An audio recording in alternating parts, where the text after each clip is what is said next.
Class 8 students, हम लोग का भी जो हिस्ट्री का चैप्टर चल रहा था, पहला चैप्टर है वो है आधुनिक भारत और विश्व।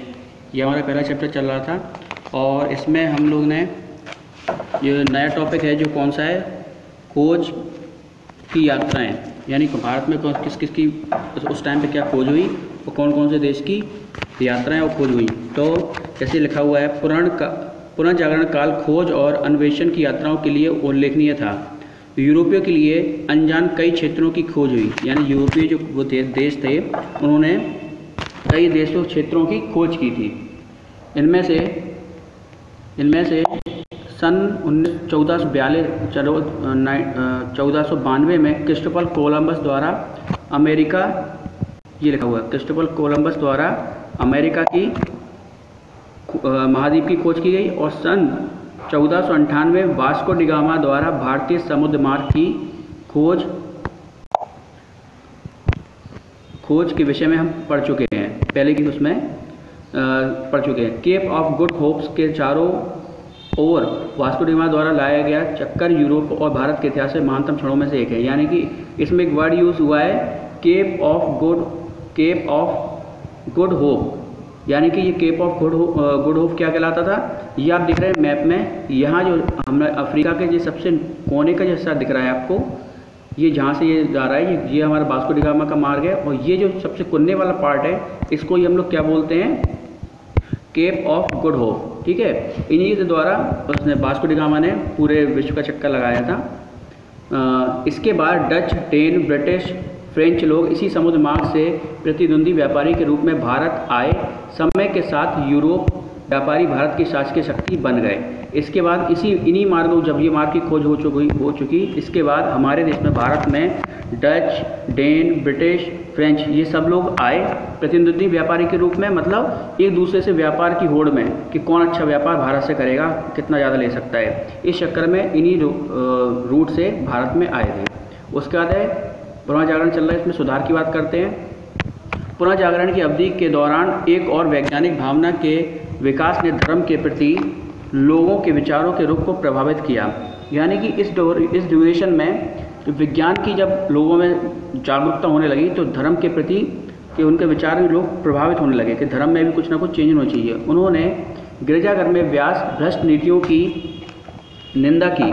मतलब गिरजाघरों में जो चर्च होते थे उस टाइम पे, उनमें क्या करती, भ्रष्ट रीतियाँ जो थी, पुराने टाइम की रीतियों में कुछ नियम कानून होते थे, तो उस टाइप के उनका विरोध किया। 16वीं शताब्दी में गिरजाघर से बुराई हटाने का अभियान प्रारंभ किया गया। इस आंदोलन को सुधार आंदोलन कहा गया।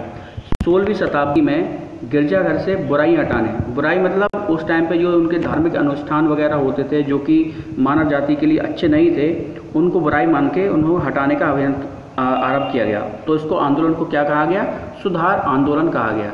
चर्च ने इन सुधारों पर ध्यान नहीं दिया और परिणाम स्वरूप उन्हें अपने गिरजाघर स्थापित किए, जिन्हें प्रोटेस्टेंट गिरजाघर कहा जाने लगा। यानी कि इसके अलावा अब चर्च की बात करें तो ये चर्च यहाँ पे चर्च से मतलब उस चीज़ से है, क्योंकि जो हमारा नहीं, जो ईसाई धर्म है वो 2 समुदाय में बटा हुआ, उनमें से एक समुदाय का नाम चर्च है। उन लोगों ने इन सुधार आंदोलन पर ध्यान नहीं दिया और उन्हें अपने अलग से गिरजाघर बनाए, ठीक है, जिनको उन्होंने प्रोटेस्टेंट गिरजाघर कहा। जर्मन प्रोफेसर मार्टिन लूथर, जो उनकी डेट ऑफ बर्थ है उनकी और मृत्यु की डेट है, प्रोटेस्ट सुधारों को संस्थापक बने। उन्होंने कहा, जब इस टाइम पर उन्होंने ये किया, 16वीं शताब्दी में जब सुधार आंदोलन चला, तब किसी ने, चर्च लोगों ने इस पर सुधार पर ध्यान नहीं दिया, लेकिन जो जर्मन प्रोफेसर थे उन्होंने फिर प्रोटेस्ट सुधारों के लिए संस्थापक बने। उन्होंने भी इसमें ध्यान दिया कि हम कैसे सुधार कर सकते हैं अपने धर्म में।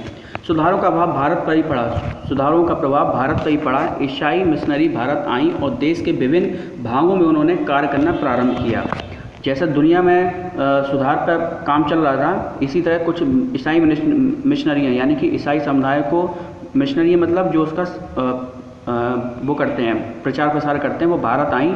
उन्होंने हमारे देश में कार्य आरंभ किया। उन्होंने लोगों में सामाजिक उत्थान के लिए कार्य करना प्रारंभ किया। उनका मेन मोटिव जो था, मेन मकसद जो था, वो क्या था, सामाजिक उत्थान।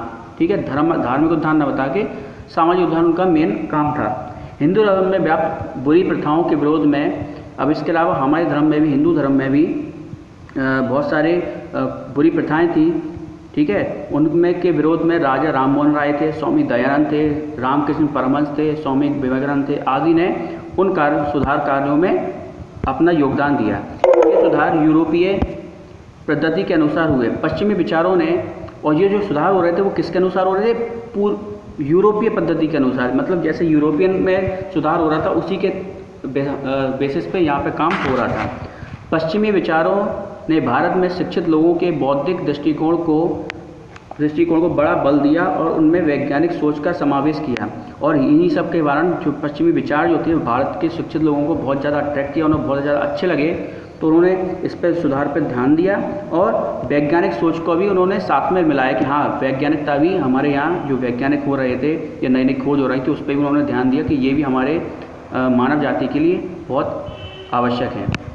अभी आप लोग को इतना ही चैप्टर रीड करना है, ठीक है। इसके आगे का चैप्टर हम लोग इसके आगे के टॉपिक हम बाद में करेंगे। इसमें कोई प्रॉब्लम हो आपको तो आप पूछ सकते हैं। Thank you.